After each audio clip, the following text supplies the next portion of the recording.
जी हाँ friend, welcome to my YouTube channel and friend today discuss in आधुनिक भारत में शिक्षा education in modern India.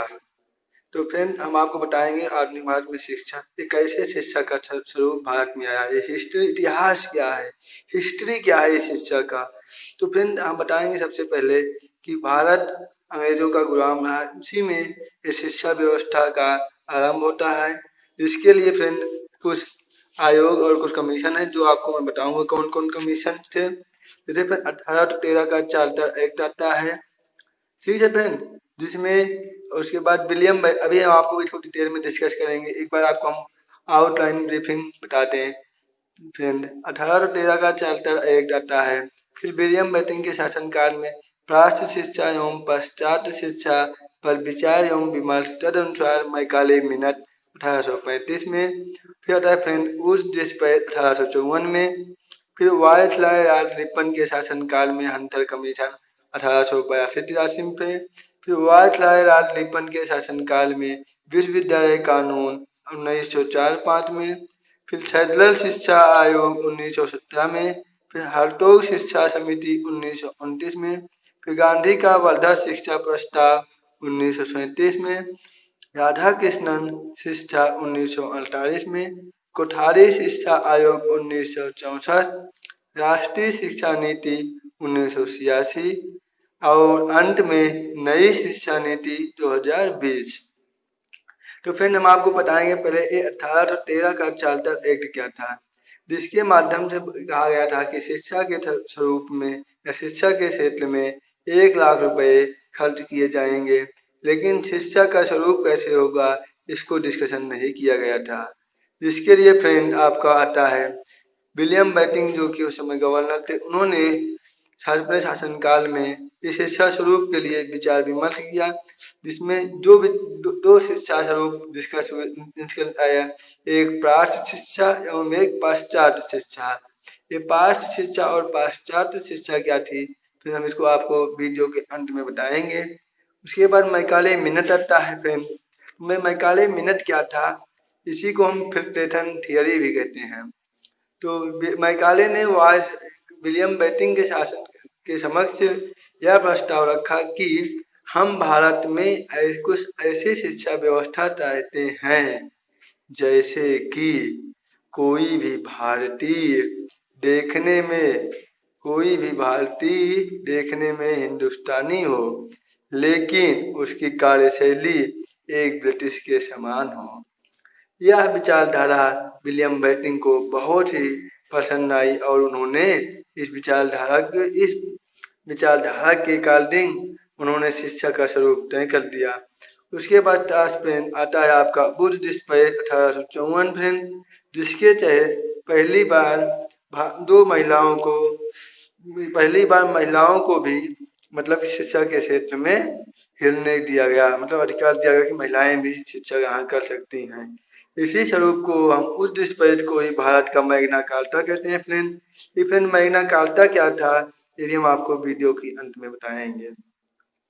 Friend उसके बाद फ्रेंड जब ये सब आ गया तो फ्रेंड आता है जब राज रिपन होता है शासनकाल में, एक हंटर कमीशन आता है। तो हंटर कमीशन में ये कहा गया था इन्होंने कि एक बुनियादी शिक्षा पे, प्राथमिक शिक्षा पे जोर दिया था। उसके बाद पश्चात फ्रेंड देखो हम आपको एक थोड़ा थोड़ा पॉइंट बता दे रहे हैं हल्का हल्का, क्योंकि फ्रेंड ये भी सब ओल्ड हो गए हैं, इसलिए जानने की आवश्यकता नहीं है। लेकिन अभी अभी नई शिक्षा नीति आई है, जिसके लिए आपको इसका इतिहास जानने के लिए बहुत जरूरी है कि ये शिक्षा नीति कहाँ से आरंभ होती है।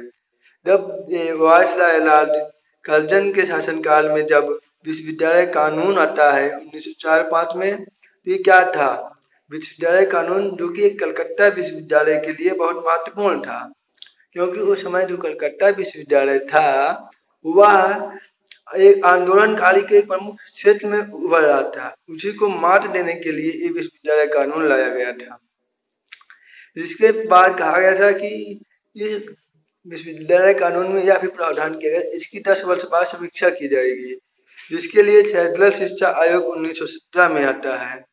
यह शिक्षा आयोग भारत के इतना महत्वपूर्ण था कि इसमें पहली बार 2 भारतीयों को शामिल किया गया था, जिनका नाम था सर आशुतोष मुखर्जी और जियाउद्दीन अहमद को नियुक्त किया गया था फ्रेंड।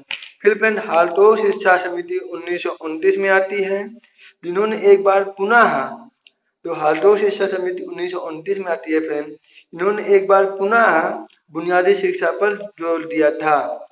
फिर उसके बाद गांधी का वर्धा शिक्षा प्रस्ताव आता है, जिसमें गांधी ने कहा कि हम शिक्षा का स्वरूप भारत में शिक्षा का स्वरूप हम ऐसा चाहते हैं कि वह आत्म साक्षात्कारवादी और आत्म प्रयोजनवादी हो। क्या फ्रेंड? आत्म साक्षात्कारवादी एवं आत्म प्रयोजनवादी। क्या फ्रेंड?